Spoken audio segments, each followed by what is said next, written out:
Broadcasting from the business capital of the world, this is the Podcast Business News Network.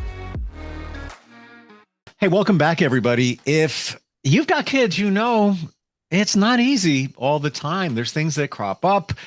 You have questions. You're not really sure how to handle situations from time to time. Who do you ask? You can ask friends and family, but sometimes that kind of runs thin. You need somebody to walk that journey with you. And I found her. And she's a parent coach at Encourage Club. And she's back with Tricia. Welcome. How you doing today? I am great. How are you? Very well, very well. And as soon as we start talking, I just get images in my mind of my kids and situations and how I dealt with it and how it might have been so much easier if I had somebody to rely on like you just to bounce something off of.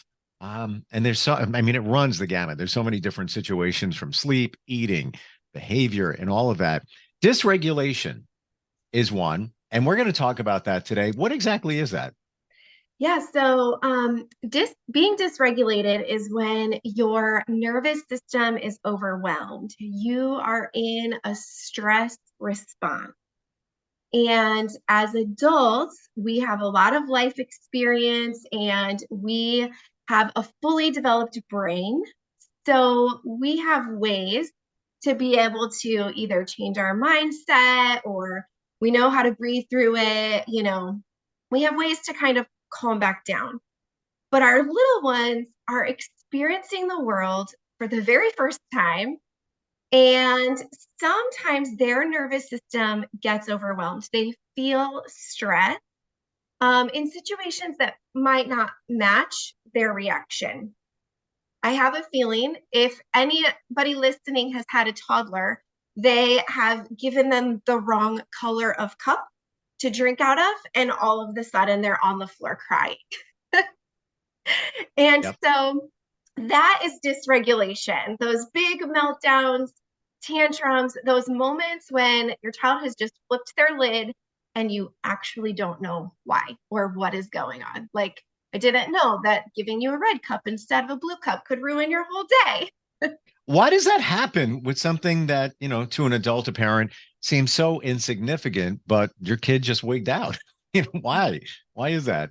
Yeah, so there are a couple of different causes.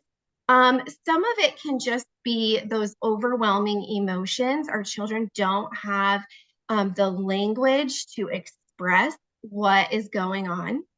Sometimes it can be their sensory processing. So the lights, the sounds, the smells, everything going on around them can contribute to feelings of stress. Sometimes it can be they're too tired or they're hangry. They need to eat more often than we do. And sometimes it can even be the kinds of foods that they're eating, maybe too much sugar or artificial food dyes. Certain dietary things can also contribute to feelings of anxiety or overwhelm, can enhance stress in young children. So what I'm gathering here from you, Tricia, is it's not just the color of the cup. It's the culmination of all these other things that are going on. The food, whether they slept enough, maybe some other stimulation going on there where it's just like, can't process, dropping to the floor, crying tantrum. Yes. And as parents, so often we respond to the behavior that we can see. They're kicking, they're hitting, they're crying. We're responding to that behavior. But oftentimes the reason for their dysregulation, the reason for their behavior is all of these other things that we can't see. So we have to be really attuned to our children and prioritize connecting with them so that, it's a little bit easier to know how to respond. And that's what I do for parents. I really just help them go deeper, get curious about what could be contributing to any kind of aggressive behavior or, major meltdowns or dysregulation in their child's nervous system. You're like CSI Tricia. Yeah, it's like, you're looking for the clues, trying to figure out. And I guess when you work with a parent, maybe track back or trace your steps back to, what went on like an hour ago? How about 3 hours ago? When did they last eat? Let's look at all of these things on the table and then identify maybe one of those that could be pointing, or two, whatever, to the Yes. meltdown. When Okay. I work with parents, I just ask a whole lot of questions. We track their sleep, we track their food, we track what's going on in the environment, and then I help parents figure out what aspects can they control. We can't control our kids. We can't control if they throw things at us. We can't control if or when they eat or sleep. We can't control, if they go to the bathroom, in the toilet, or on our new couch.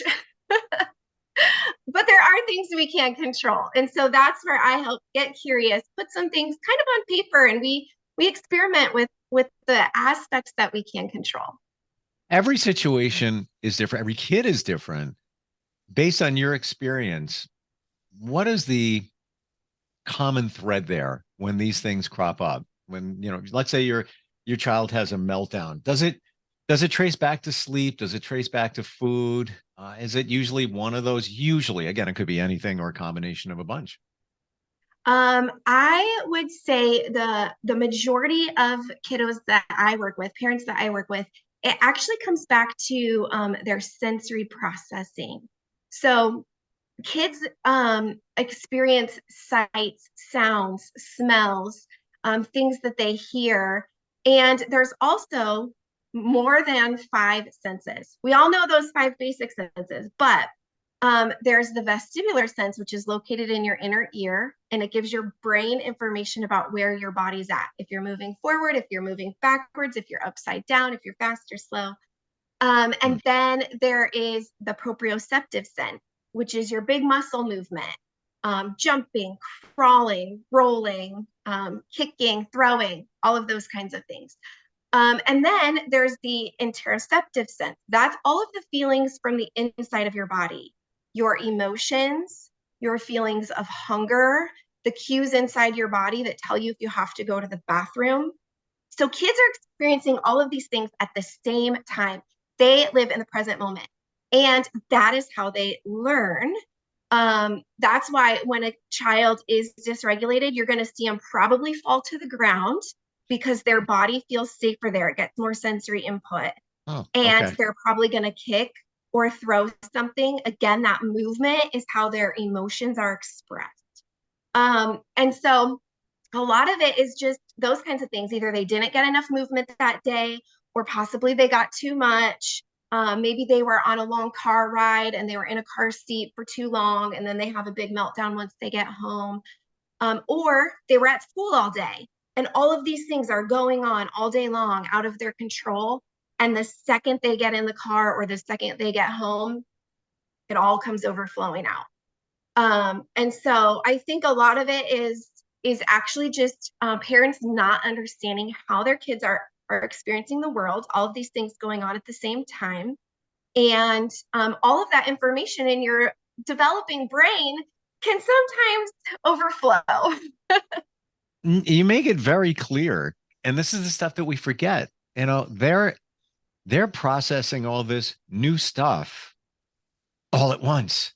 So it's like, overload. And yeah, they're fortunately they are living in the present. Many of us adults don't, but that's also problematic because if we're as adults not living, we can dissect some of those. Well, you know what? I can take care of that later. I can take care of this now. I'm going to deal with that in a couple of minutes. For a child, it's all at once. That's a Yes. lot. That's a big load. And especially for our children who are neurodivergent, meaning they might be autistic or have ADHD, sensory processing differences, things like that. So as I'm here right now, I can hear the birds outside my window chirping, but I know that that's not the most important information that my brain needs to take in right now. I'm talking to you. So I can, not ignore the birds and pay more attention to this conversation here, where a child with any of those issues doesn't know, their brain doesn't know yet which information is most important to pay attention to. And so, yeah, they're taking it all in at once. That's why we say so often our kids can't focus or they don't listen, or, but really it's just because they haven't learned yet which information coming into their body is the most important to pay attention to, and which is the most important for survival. So sometimes they pay attention to something that their brain thinks this is really important. Our survival is at stake when it might not. Could be just, false alarm. Yeah, like the ice cream man. Yeah. My survival does exist on that. When I hear the ice cream man, I run. Um, Interesting. This is, so much of this we don't realize as parents, No, we you think know? our kid's just being a brat. Yes. Yes. Or maybe, yeah, they're learning things for the first time and that can be a little bit of a challenge. But when you stack all this stuff up, it's really a lot for a little human being to deal with. So when you work with somebody, you dissect it, you kind of figure it out, and then do you give remedies, Yeah. Strategies strategies? for how to respond. Okay. Um, so I'm not going to fix your child. I'm not going to change them. I'm not going to promise you they'll never have a tantrum again or a meltdown again. But what I will do is equip you for how to respond in those moments, how to focus on what you can control. So often we tell our kids, take a deep breath. Um, but how often have any of us actually taught our child what that means? We think that we're just born knowing how to breathe, which we kind of are. But when we're really stressed out, it doesn't always come naturally. So I help parents practice blowing bubbles or blowing, like, those little fuzzy pom pom, like craft things. You can play games by blowing them across the table or blowing on a pinwheel, and practice that motion of taking a deep breath in a concrete way when they're calm, when you're just having fun, when you're, having a good time. That way, when your child is really upset, you can just pretend you're blowing bubbles and they'll get it. Like you're doing that action with them. They have to borrow that information from you. Borrow the calm is what I say. Hmm. It's almost like a cue, pinwheel. Like let's Yep. say, having a meltdown. Pinwheel time, pinwheel time. Let's Yep. do it. And you can just pretend, and you as the parent can start doing it and then see if the child will join in. One of my own children, I usually just scoop him up and put his head right on my heart because that is a regulating sensation. And then Hmm. I start breathing deeply. And then eventually he joins. That's called co-regulation. When he's dysregulated, I stay calm and lend those strategies to him. Um, and so, yeah, just teaching parents some of those easy ways. Another way to teach breathing is, holding out your hand and inhale as you trace up and exhale as you trace down. Inhale as you trace up, Hmm. exhale. That is another very visual, concrete way that children can practice breathing with you. Another thing that is super easy for a lot of kids is squeezing your finger and your thumb together and doing that with every finger. You have to concentrate on just moving your fingers, which is challenging for kids. And then the squeezing gets that information of your body. So it can kind of bring you back to your body almost when you're, in this state of overwhelm or stress. I heard also even just to rub your fingers together Mm-hmm. can be helpful, or just touch a fabric, just Yep. Or doing both right. hands together like this. Hmm. This is stuff we don't know, as parents. The kid didn't come with this in the manual. I didn't see this page in there. No, Yeah. why not? Gosh. I don't know. What are some other things that we should be mindful of? And it's so common with younger children, the meltdown, when you got to deal with that. Yeah. So, um, one question I get asked is, how do I know if my child is dysregulated or if they're kind of just being a kid? So we really expect ages 3 and under to have a lot of these tantrums. And that is because they're still learning language. The world is going at a fast pace. They're not in control of their schedule. Usually they're not in control of most things they're relying solely on their attached caregiver to meet their needs. So 3 and under, a lot of these tantrums are pretty typical. And a tantrum is usually when you can give them whatever they want and the tears stop. That's how you know, like they're just trying to use their entire body to communicate something with you. Now, a meltdown or dysregulation, that is actual nervous system dysregulation, that is usually much bigger. This is happening more with our kids that are older. It's lasting a long time. They're crying for, more than 5 minutes at a time. Mm. Sometimes their eyes are dilated, or they're really aggressive, or they might be sobbing this like that, like dysregulated breathing, shallow breathing. Those are all clues that the prefrontal cortex, the thinking, reasonable, rational part of their brain, has gone completely offline. When they're in that state, no amount of talking to them is going to bring them out of that. You can give them what you think they want, and they're still crying.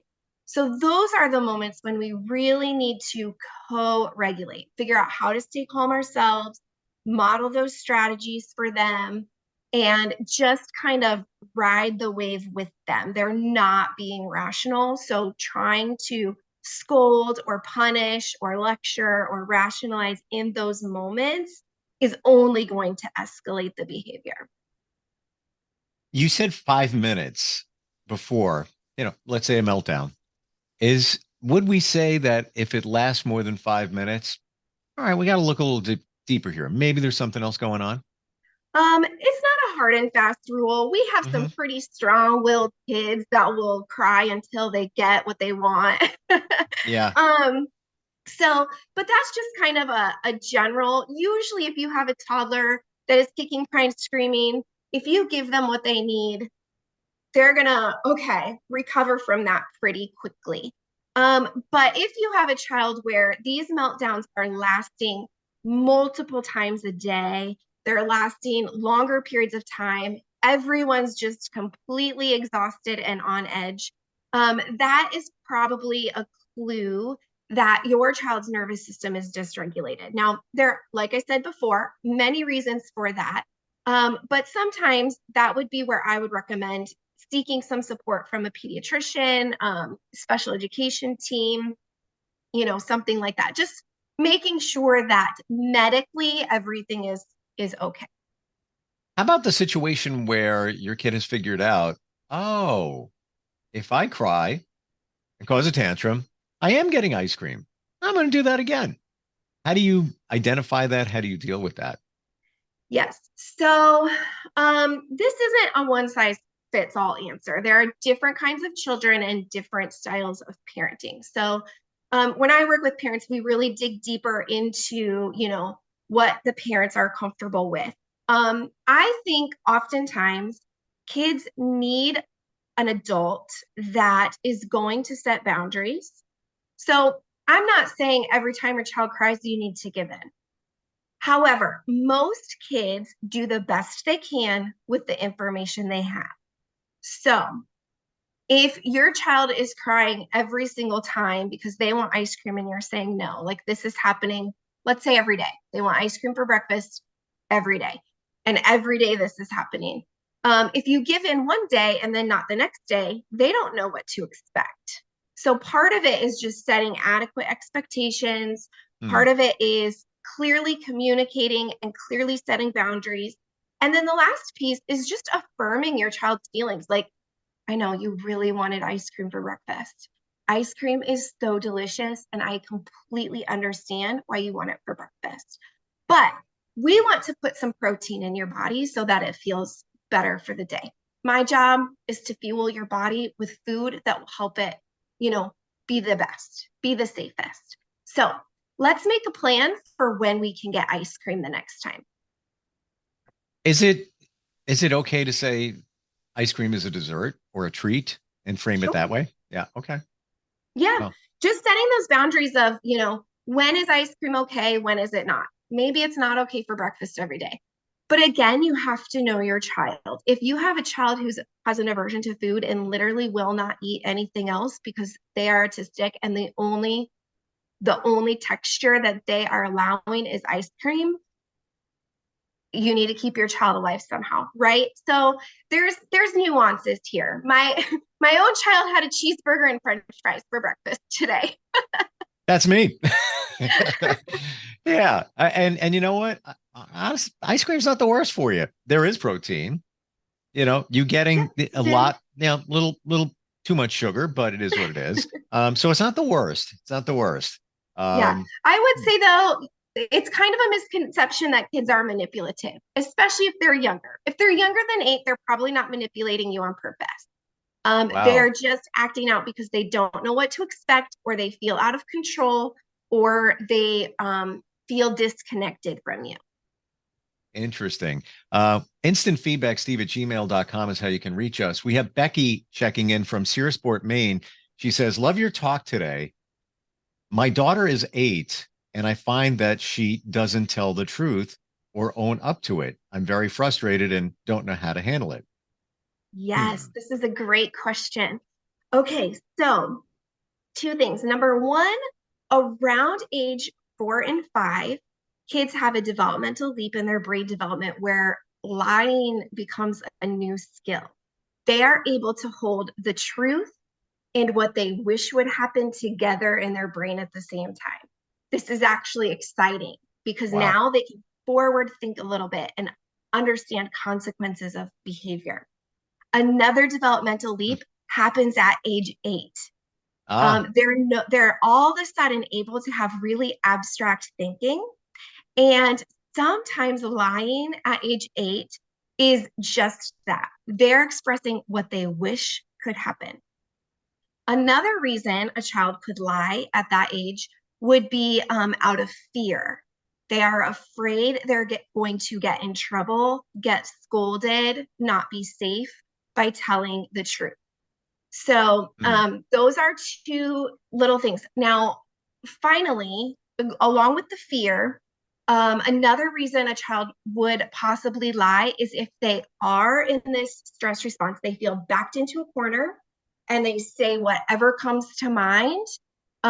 They're not using their thinking brain. They're actually in this kind of shut down stress response where they're just like spitting something out because they're responding out of fear or stress. Wow. So it's your job as a parent to kind of figure that all out, to analyze it or uh, seek your help. Because, Yes. you know, So here's an example of my own child yesterday. So I also have an 8-year-old. Well, he'll be 8 next week. And I gave him a direction yesterday. And I thought that he had followed through on the thing that I asked. And then today I reminded him again that he needed to do that same thing today. And he goes, uh, Mom, so yesterday I didn't exactly do it just like you told me. I did this instead. And it just all came out. And instead of scolding him for not obeying what I asked the first time, I said, thank you for being honest with me. That took a lot of courage for you to be honest. Now, which decision are you going to make today? And then we just left it at that. hmm. I love that approach because you're putting it on the child and they feel like they're more in control in making a decision, how it's going to go. And they know what the consequences are. So if they're old Yeah. enough, they're going to pick the I right reminded choice. him of the decision that I hoped he had made, the Hmm. responsible one. Right, And he right. said, Mom, I think I can be responsible today. Now, and that had to feel empowering, for a Yeah. child.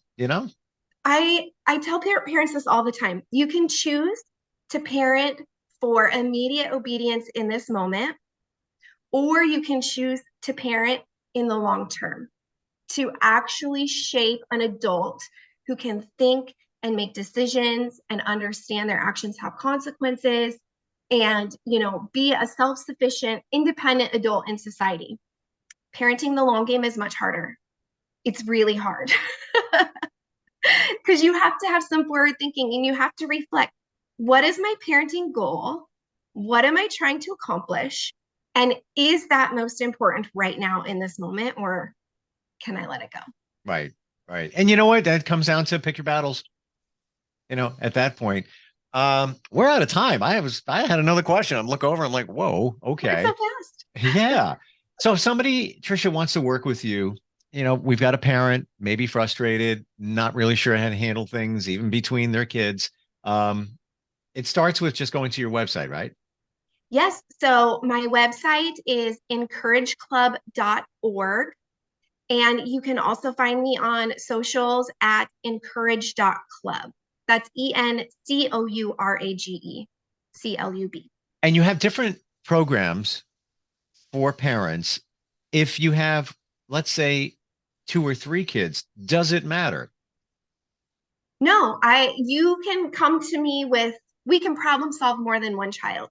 Okay. Yeah. I was just wondering if you're on one program, can you also plug other kids into that? And yeah. So I have 2 offers. I have a 1-month offer and a 3-month offer. If we're going to be kind of dissecting multiple kids and, multiple scenarios, probably the 3-month offer would be most beneficial, because then we have more time to really dive deep into each child's motivations and intentions and struggles.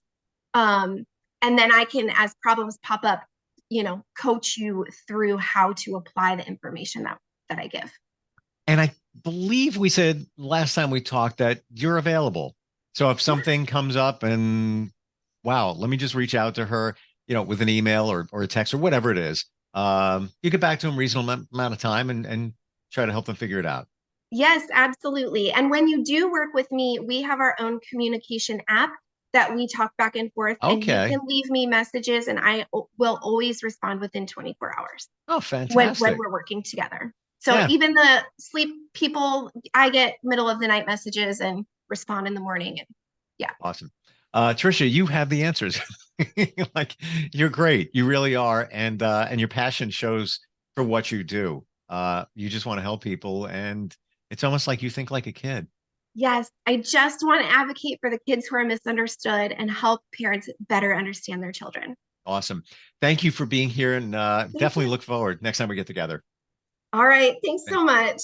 Are you looking for even more of the podcasts and hosts that you love? The Podcast Business News Network is proud to announce that you now have even more ways to listen live. Check out the MyTuner Radio, online radio box, and Simple Radio apps on iOS and Android, or find us online. Search for Business News Network on mytuner-radio.com, or search Podcast Business News Network on streama.com and onlineradiobox.com/US. Take your podcast on the go and don't miss a minute of the action.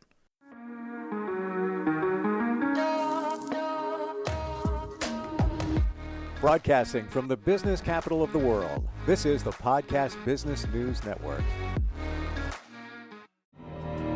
For nearly 2,000 severely injured veterans, everyday life has become filled with barriers.